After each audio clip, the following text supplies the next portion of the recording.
La vraie vie, c'est oser entreprendre. B2B avec Groupe Mutuel. B2B en partenariat avec la GFI. Retrouvez chaque semaine une personnalité romande, monde de l'économie, portrait, entrepreneur et innovation. Rencontre avec les femmes et les hommes qui font la Suisse romande. B2B.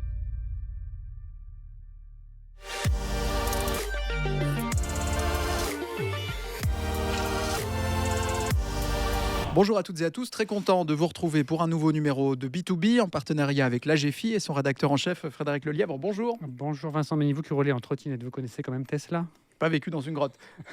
Et Nikola Tesla. Alors là, c'est différent. Nikola Tesla, c'est un inventeur du 19e siècle dont les travaux ont été déterminants pour l'usage de l'électricité et dont Elon Musk a repris le nom pour créer sa marque de voiture électrique célèbre.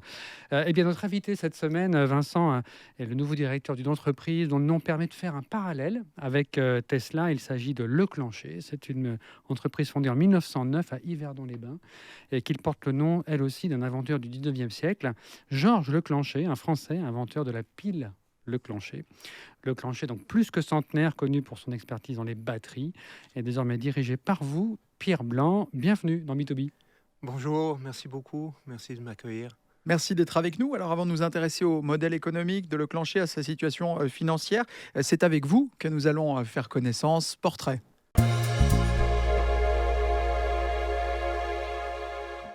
Pierre Blanc, vous êtes diplômé de l'EPFL et de l'Université de Dublin. Vous avez fréquenté du moins le PFL. J'ai fait la première moitié de mes études à l'EPFL. J'ai ensuite transféré à Trinity College Dublin.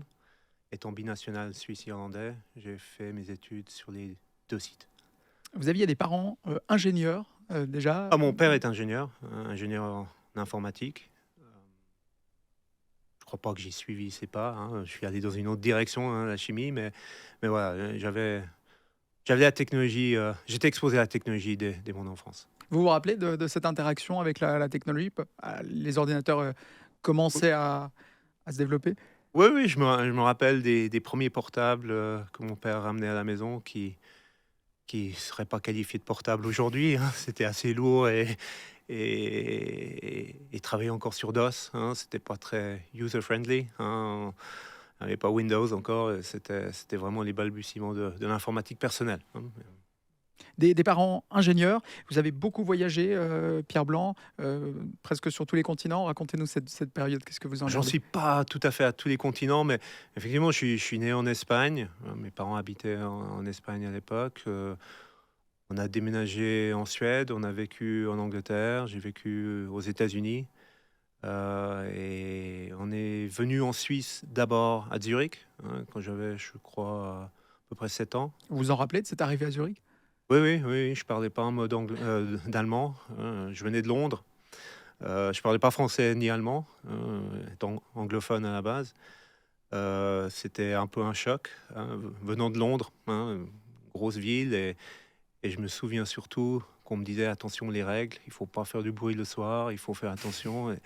Et en 7 ans, j'étais un peu choqué. J'ai appris que c'était pas aussi sévère que ça. Vous avez appris l'allemand? Vous utilisez l'anglais aujourd'hui dans votre carrière? J'ai appris l'allemand. J'avais commencé l'école en Angleterre, mais j'ai poursuivi à Zurich, l'école primaire.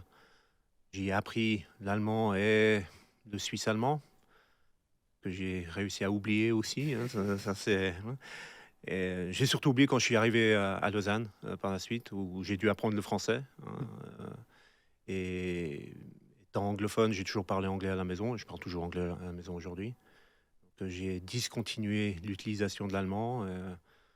Et j'ai dû m'y remettre un peu pour le travail. En ayant des sites en Allemagne, ou un site en Allemagne, j'ai dû me remettre à l'allemand, mais le suisse-allemand n'est pas revenu. Pierre Blanc, vous êtes chez Leclanché depuis plus de 20 ans maintenant. Vous intégrez l'entreprise en 2000 en tant qu'ingénieur chimiste dans la division pile alcaline. 2006, vous êtes nommé directeur de la technologie. À ce poste, vous inventerez d'ailleurs et co-inventerez de nombreux brevets relatifs aux batteries lithium-ion et à leur méthode de production. On y reviendra tout à l'heure. Mais à l'époque, qu'est-ce qui vous a motivé vraiment à intégrer une entreprise comme Leclanché? Alors, peut-être remettre ça un peu dans le contexte. Quand j'ai fait mes études de chimie, j'ai fait des études de chimie, j'ai hésité entre les études de droit et de chimie. Donc, c'était pas vraiment la même filière. Mais j'ai jamais vraiment été intéressé par la recherche. Et en chimie, normalement, vous axez beaucoup sur la recherche. Donc, moi, je cherchais plutôt des postes d'ingénieur, application et industriel, où on voit ce qu'on fait, on applique ce qu'on fait à des produits réels. Et j'avais commencé à travailler d'abord des stages, des internats chez Firmenich à Genève. Aussi, Firmenich, c'est une compagnie pure chimique, hein, chimie fine. Ça vous aurait plu de l'intégrer d'ailleurs là, par la suite? Ah, c'était intéressant, mais c'est très différent, hein, donc C'est l'alimentaire, en gros, ou les parfums. ouais, c'est les alors que- parfums aromatiques, parfums, ouais. Et j'avais une opportunité de commencer chez Leclanché, je l'ai fait. C'était un peu avant tout ce boom sur les batteries et l'électrification, mais très rapidement, voilà, la société a commencé à être tirée dans ce changement, et j'y suis resté pour y participer. Améliorer la vie des consommatrices et consommateurs, résoudre des problèmes, c'est un peu l'essence du métier d'ingénieur. Quand et comment vous êtes-vous rendu compte que c'était ce que vous vouliez faire dans la vie? Comme j'ai dit, j'ai toujours été intéressé par la technologie, la technique, la technologie, moins intéressé par la recherche fondamentale, hein. Faire de la recherche pour faire de la recherche ne m'intéressait pas, c'était pas ça que je cherchais. Je voulais de l'application, je voulais améliorer les choses, je voulais transformer de la technologie en produits et les utiliser. Et ça, depuis que je suis intéressé à la technologie. Donc, Vous aviez des carnets de bricolage enfant, vous faisiez des expériences? j'aimais bien, je pense comme beaucoup d'enfants, hein, démonter des choses pour essayer de les remonter, comprendre ce qu'il y avait dedans. Parfois, on n'arrivait pas à les remonter, mais voilà, ouais. Non, intrigué par comment les choses étaient faites. Vincent a évoqué tout à l'heure les brevets. Vous avez déposé quelques brevets. Ça concerne les batteries à lithium-ion. Hmm. Là, vous avez face à vous deux parfaits néophytes. Comment est-ce qu'on pourrait présenter vos avancées et quels problèmes ça a permis de résoudre? Oh, vous savez, en 2006, la société a fait l'acquisition d'une start-up en Allemagne, qui était issue du centre de recherche qui s'appelle le Fraunhofer Institute, hein, un gros centre de recherche allemand. Et ils avaient commencé à développer des technologies lithium-ion pour des applications assez spécifiques, longue durée de vie, haute sécurité. Mais comme tout développement qui sort de centre de recherche, ça se fait dans un laboratoire. Mhm. C'est extrêmement difficile de transformer ça en produit qui peut être fabriqué de façon industrielle et rentable. Donc, quand on a pris cette technologie, et à ce moment-là, commençait vraiment l'essor des énergies renouvelables et comment produire de façon écologique ou efficace pour des applications propres. Donc, à la base, on s'est dit, avant d'industrialiser cette technologie, il faut qu'on développe des processus aussi propres que possible, hein. L'industrie de batterie, c'est pas forcément ce qu'il y a de Qu'est-ce que plus ça veut propre dire, un processus propre? de fabrication, hein. Aujourd'hui, si vous regardez la production standard de lithium-ion, on commence avec des poudres, hein. On transforme ces poudres en pâte, on dépose cette pâte sur un collecteur de courant, hein, pour simplifier, hein, qui est en métal, hein. C'est soit de l'aluminium, soit du cuivre, suivant l'électrode qu'on fabrique. Pour faire cette pâte, on utilise des solvants organiques. Ce sont des solvants assez toxiques qui sont utilisés parce qu'ils permettent de dissoudre des liants. C'est comme une colle, hein, qui va coller les particules ensemble et va les coller à la surface du collecteur de courant. Donc pour dissoudre ces liants, on a besoin de solvants. Et les solvants traditionnels sont des solvants organiques lourds et toxiques, hein, qu'il faut récupérer, qui sont assez néfastes si on est exposé à ça. Donc l'idée de base, c'était sortir toutes ces utilisations de solvants, hein. Donc retirer les solvants organiques du processus de fabrication. Et c'est des brevets que vous avez déposés qui permettent d'améliorer ce processus, Voilà, c'est ça? voilà, hein. Et en retirant ces solvants, on doit changer d'autres paramètres dans les batteries, notamment les liants, puisqu'on ne peut plus utiliser les mêmes liants. Donc il a fallu développer des liants, des mélanges de liants pour arriver au même résultat, hein. L'idée, c'était de ne pas changer le Même résultat final, performance, mais de changer le processus pour y arriver. Et la majeure partie des patents tournent autour de ça. D'accord. Pierre Blanc, pour revenir à vous, 20 ans dans une entreprise, plus de 20 ans, 22 pour être précis, c'est plutôt rare aujourd'hui. Qu'est-ce qui vous a fait rester et qu'est-ce que vous aimeriez appliquer de cette expérience? Je pense qu'il y a plusieurs choses qui font rester. Un, on a la chance d'être dans un domaine qui est au centre d'une transformation industrielle aujourd'hui. Si on regarde les transports, l'électrification des transports, l'intégration des énergies Il y renouvelables, a une envie de voir un résultat. il y a une envie de voir un résultat et envie de participer à cette transformation. Notre petite part, une petite part, mais participer à cette transformation énergétique qui a eu lieu et d'amener à bout les travaux qui ont été faits. On est sur des industries relativement complexes qui ont des durées de développement, de validation, d'industrialisation et de mise en échelle qui sont longues. Et tout ça, ça prend du temps et ça coûte de l'argent. C'est rageant parfois pour vous de se dire on a une technologie, on aimerait maintenant qu'elle puisse être appliquée à plus large échelle. C'est rageant, mais ça fait partie de l'industrie. J'ai jamais connu autre chose dans l'industrie depuis que j'ai commencé chez Leclanché, que ce soit des piles alcalines, que ce soit des accumulateurs au plomb. Les temps de mise en production sont longs, ce qui est parfois étonnant quand on voit certaines compagnies aujourd'hui annoncer des plannings très courts. On sait que ça ne se fait pas dans ces temps-là, malheureusement.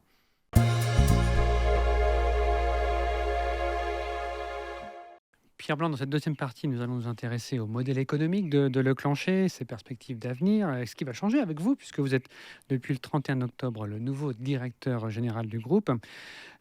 J'essaye de résumer un groupe qui est technique. Si j'ai bien compris, il y a 3 activités, 3 piliers importants. Il y a le système de stockage de l'énergie. Ensuite, la mobilité électrique, c'est peut-être ce qui parlera au plus grand nombre de personnes. Le rail, certains bateaux de la CGN sur le lac Léman fonctionnent avec votre technologie. C'est une entité un peu à part. Et puis, les systèmes qu'on appelle de batteries qui sont spéciaux.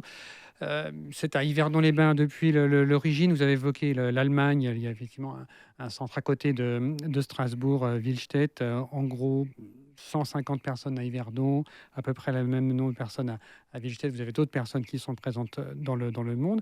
Vous succédez à quelqu'un qui a été 8 ans directeur général, Anil Srivatava, qui avait un profil très industriel. Vous l'avez évoqué dans la première partie, un profil plutôt d'inventeur, d'ingénieur. Quand on regarde le Leclanché et son savoir-faire aujourd'hui, qu'est-ce qui fait que c'est une entreprise unique, différente de ses concurrents, qui sont nombreux, Samsung, LG, même Tesla, on pourrait dire. Oui, alors, différent, il y a des points de différence. Aujourd'hui, on est, contrairement à concurrents qui sont, et je peine à les appeler des concurrents, des Samsung ou des LG, parce que les tarifs sont quand même considérablement différents. Eux visent beaucoup les applications de gros volumes, l'automobile en particulier.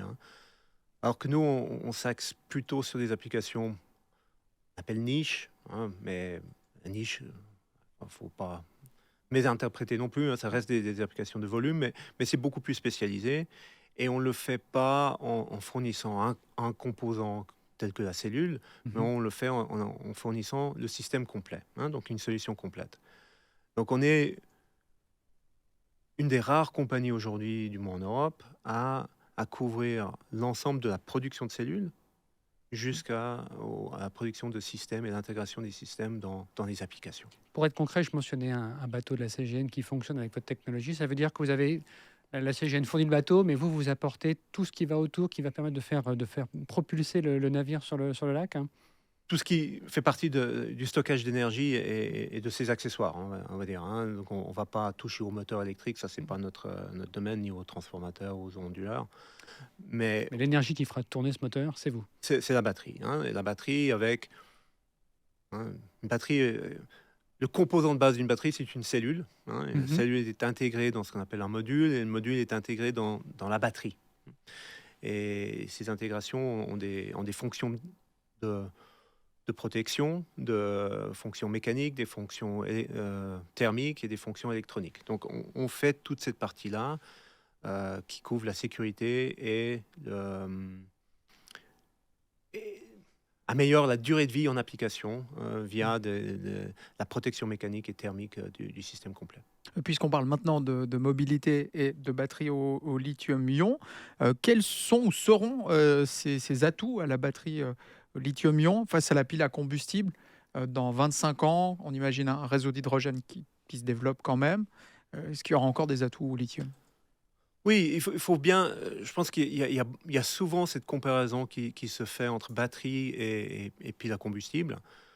Il faut malgré tout faire une différenciation, hein. Une pile à combustible est un générateur. Le combustible, c'est l'hydrogène et l'oxygène, hein, mais c'est un générateur, alors qu'une batterie est un accumulateur, hein. Donc il ne génère pas d'énergie, il l'accumule et le rend. Une batterie au lithium fait ce processus d'accepter l'énergie et de le retourner de façon très efficace, hein, par rapport à d'autres types de batteries. Donc on parle d'une efficacité entre énergie donnée à la batterie et énergie rendue par la batterie, typiquement de l'ordre de 95%, hein. Si vous prenez ça sur des batteries au plomb, on est plutôt sur du 75-80%. Et si vous regardez l'efficacité énergétique de l'hydrogène, on est plutôt autour des 30%. Donc la batterie a une bonne efficacité.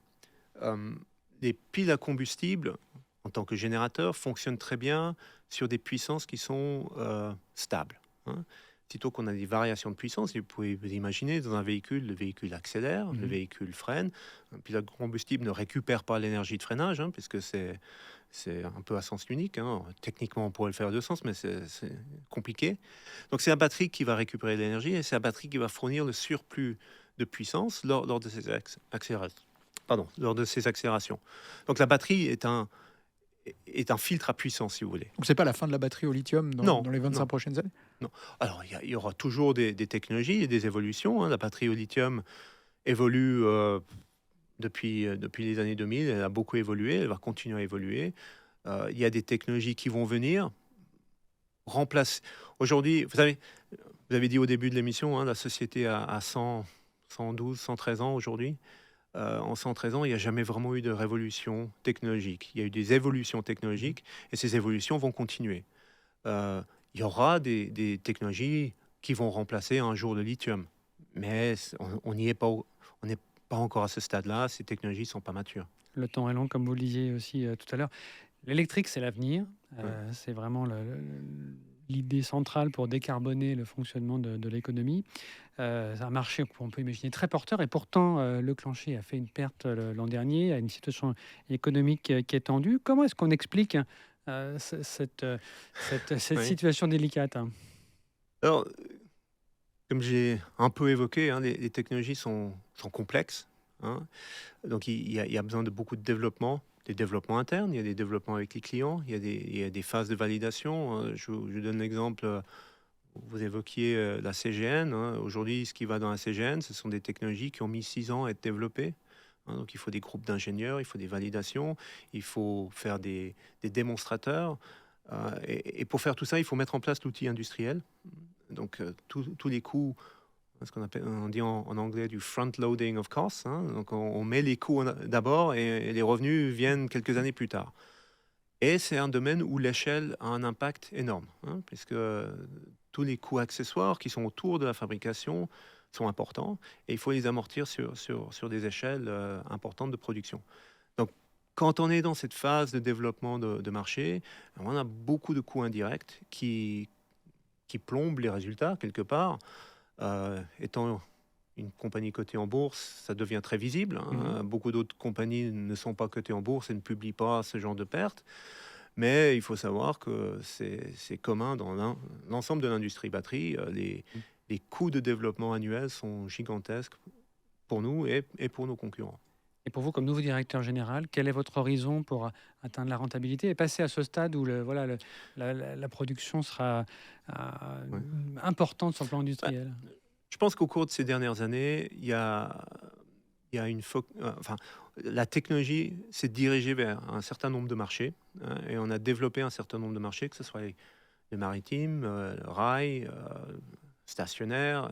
Il y a plusieurs marchés qui ont été développés et qui arrivent maintenant à maturité. Je pense qu'aujourd'hui, on a un stade où il faut commencer à se focaliser sur des marchés clés, focaliser les efforts, focaliser les ressources. Les ressources, c'est les ressources financières, mais aussi les ressources en personnel, pour faire croître ces marchés le plus rapidement possible et croître avec les marchés. Ces marchés clés, ce sont exactement lesquels? Aujourd'hui, pour nous, dans la partie transport, les deux marchés clés, c'est ce qui touche à la marine, donc tout ce qui est bateau et tout ce qui est ferroviaire. Faut comprendre, en Suisse, on est peut-être un peu gâté avec ça. L'ensemble des voies ferroviaires en Suisse sont électrifiées, mais vous prenez en Allemagne, par exemple, 40% des voies ne le sont pas. Donc, sur 40% des voies, les trains tournent encore au diesel. Pareil en France. Donc, il y a une électrification de ces trains pour couvrir les portions qu'on appelle sans caténaire, pour les couvrir avec des batteries, pour électrifier ces parties-là. Vous parlez de la France et de l'Allemagne, mais est-ce qu'il y a d'autres marchés que vous visez, peut-être aussi en Asie ou aux États-Unis? On travaille aujourd'hui avec des partenaires en Amérique du Nord, au Canada, où on est en train de faire l'électrification de locomotives pour le transport de fret au Canada.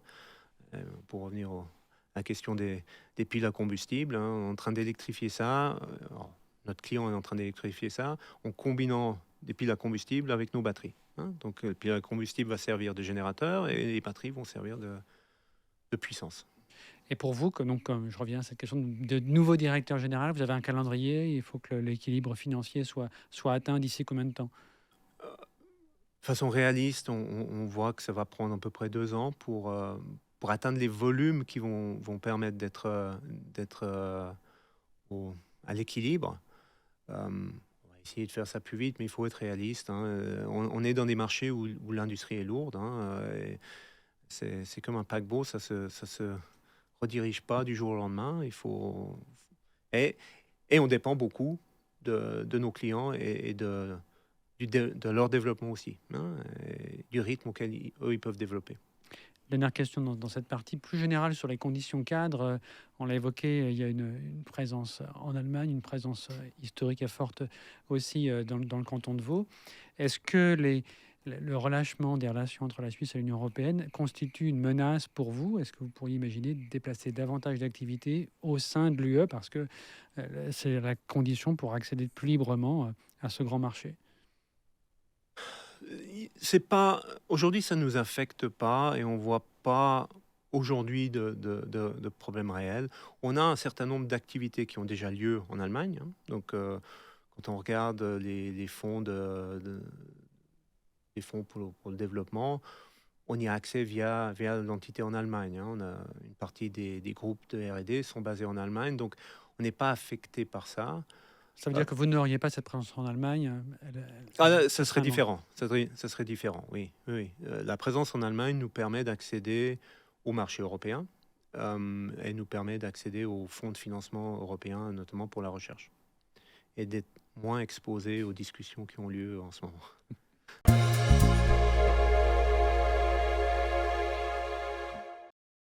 Pierre Blanc, pour terminer cette émission, êtes-vous plutôt, Frédéric, je vous laisse la première question.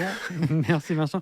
Une question sur votre mobilité personnelle. Vous êtes plutôt Porsche électrique ou Renault Zoé? Ni l'un ni l'autre, mais j'ai une Audi électrique. Électrique quand même? Électrique, oui. Pour vos vacances, êtes-vous plutôt balade à la montagne ou farniente sur une plage? Alors plutôt plage pour moi. Vous faites du tennis également? Oui, un peu, j'essaye. Quel est l'inventeur ou le scientifique qui vous inspire ou qui continue de vous inspirer?